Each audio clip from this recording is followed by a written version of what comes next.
व्रताचं भ्रष्टाचरण मला करायचं आहे. ते राज करते उत्पादन फार मोठं नावलौकिक आहे बरं यांचं. असं असताना ते राजकारणी व्यक्ती मला भेटतील तरी कुठे? आणि माझा एक हो याच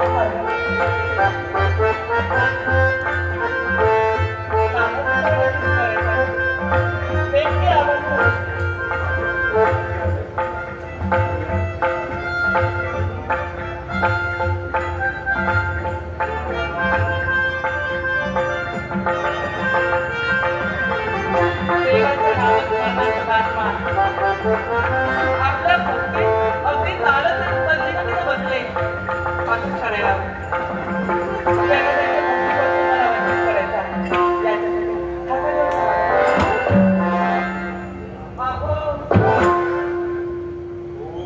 काय